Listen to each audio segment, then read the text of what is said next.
Assalamualaikum warahmatullahi wabarakatuh.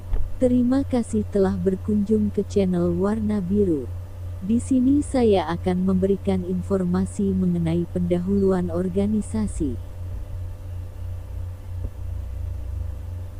Suatu organisasi dibentuk karena penanganan suatu pekerjaan tidak bisa dilakukan oleh satu orang saja.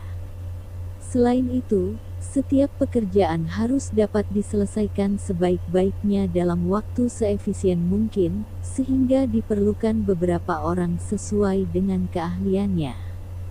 Dengan demikian, terbentuklah sebuah organisasi.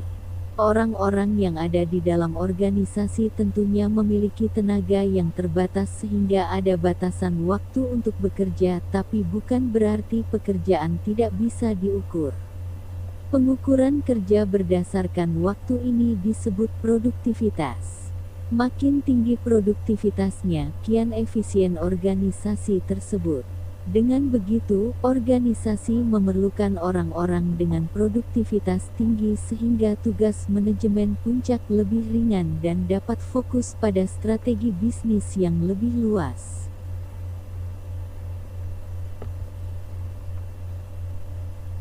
Dalam prakteknya, tidaklah mudah mengelola organisasi dengan baik. Sebab, biasanya manajemen di atas sering terjebak oleh kekuasaan yang tidak terbatas. Dalam banyak kasus, meskipun struktur organisasi sudah dibentuk dengan deskripsi tugas yang jelas, atasan selalu mendoktrin pejabat di bawahnya dari perspektif dan intuisi pribadi, serta masuk dan memerintah pada ranah teknis atau dengan kata lain ingin menunjukkan bahwa ia menguasai semua bidang dari berbagai aspek. Kelihatannya luar biasa, tapi cara ini sangat tradisional. Sebab secara tidak langsung ia telah mengaburkan fungsi dan kewibawaan struktur yang ada di bawahnya. Implikasi jangka pendek terlihat efektif, tapi dalam jangka panjang dapat merusak sistem, budaya, dan nilai-nilai.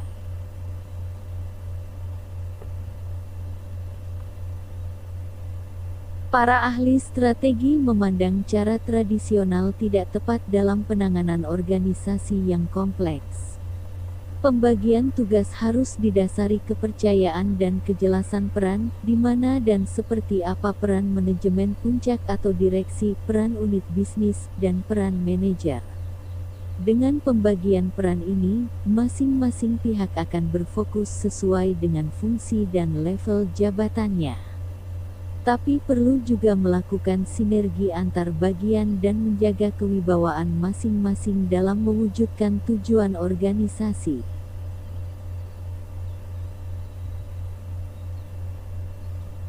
Terkait dengan peran ini, menurut Kunz, O'Donnell dan Weihri 1986, supaya suatu peran organisasi berbeda dan berarti bagi orang-orang, peran ini harus mencakup 1.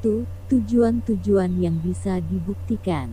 2. Suatu konsep yang jelas dari kewajiban-kewajiban atau aktivitas yang terlibat.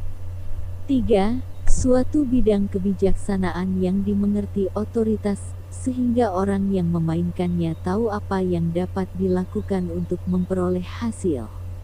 Selain itu, untuk menjadikan suatu peran bisa dioperasikan, harus diadakan penyediaan berupa informasi yang diperlukan dan alat-alat lain serta sumber-sumber yang penting bagi prestasi dalam suatu peran. Di mana peran ini akan terlihat dalam struktur organisasi, diperjelas dalam uraian pekerjaan atau job description dan program kerja.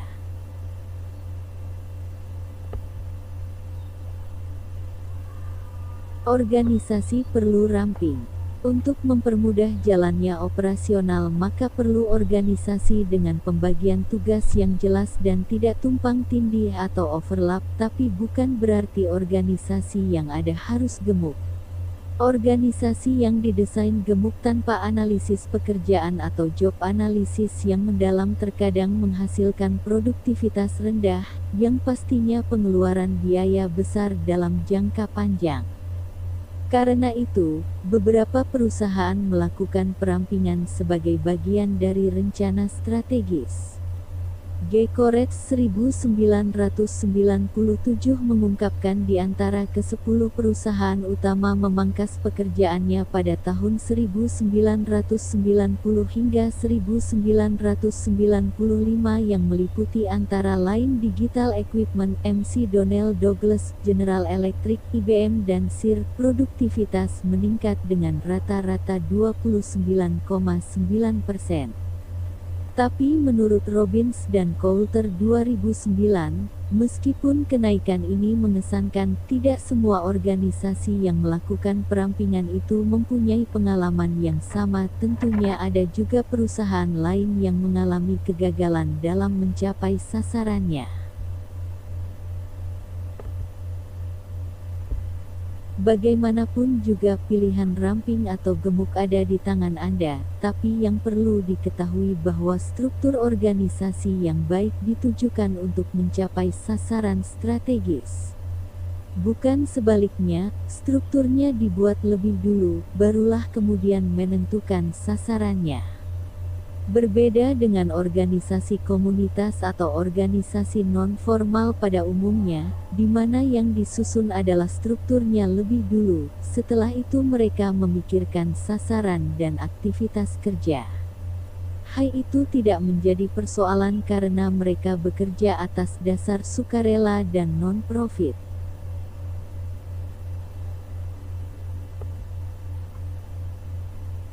Tetapi, keberhasilan dari sebuah organisasi bukan saja faktor desain.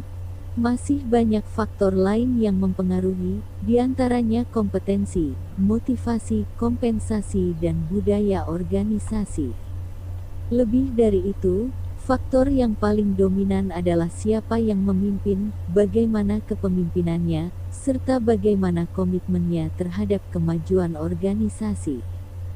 Sebab, berdasarkan beberapa penelitian, kepemimpinan memiliki hubungan korelasi yang kuat dengan berbagai faktor.